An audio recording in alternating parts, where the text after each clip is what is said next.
Hello everyone, welcome to my YouTube channel. এখন বাজে সকাল 6:36। এটি হচ্ছে আমার চ্যানেলে প্রথম ব্লগ। ঘুম থেকে উঠে আমি প্রথমে ব্যালকনিতে আসি।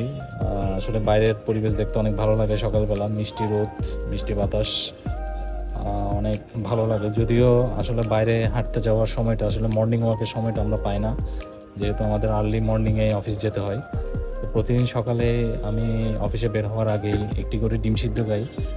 প্রতিদিন না খেলে একদিন পর আমি খাই। আসলে এতে অনেক পুষ্টি রয়েছে, আমার খেতেও ভালো লাগে।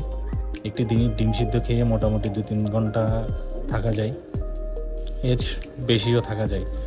আসলে এতে প্রচুর পরিমাণে পুষ্টি রয়েছে একটি ডিম সিদ্ধতে। সো এখন বাজে 7:10। এখন আমি অফিসের উদ্দেশ্যে রওনা দিব। সিঁড়ি দিয়ে নামছি। আসলে জীবনটা একটা দৌড়, আমাদের প্রতিনিয়ত দৌড়ের উপর থাকতে হয়। সো প্রতিদিনের আমার সকালবেলার রুটিন হচ্ছে এটাই। এবং আমি এখন রাস্তায়, আপনারা দেখতে পাচ্ছেন অসংখ্য লোক অফিসের উদ্দেশ্যে বের হয়েছে, গাড়ির জন্য দৌড়াচ্ছে। আসলে জীবনটা একটি দৌড়। আমি জব করি হচ্ছে চট্টগ্রাম সিপিজেটের একটি গার্মেন্টসে। তো কোনো এক সময় আমি এই বিষয়ে আপনাদের সাথে শেয়ার করব।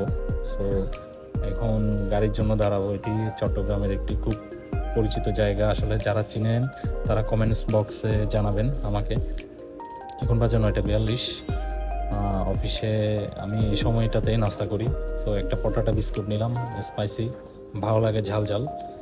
সো আসলে অনেকে বলতে পারেন যে এত কম নাস্তা দিয়ে আসলে সকালবেলা কীভাবে আমি ব্রেকফাস্ট শেষ করি। আসলে আমার মানে মাঝে মাঝে একদম খুব অল্প খেতে ইচ্ছা করে। যেমন সকালবেলা একটা ডিম সিদ্ধ খেলাম, আপনারা তো দেখেছেন, এই আর কি। সো রুমে আসলাম, কিছু কাজ রয়েছে অফিসের, এগুলো করছি। আজকে এতটুকুই। সবাই ভালো থাকবেন, আমার চ্যানেলটি সাবস্ক্রাইব করবেন এবং আমার দৈনন্দিন ব্লগগুলো দেখবেন। আশা করি সবার ভালো লাগবে। ধন্যবাদ।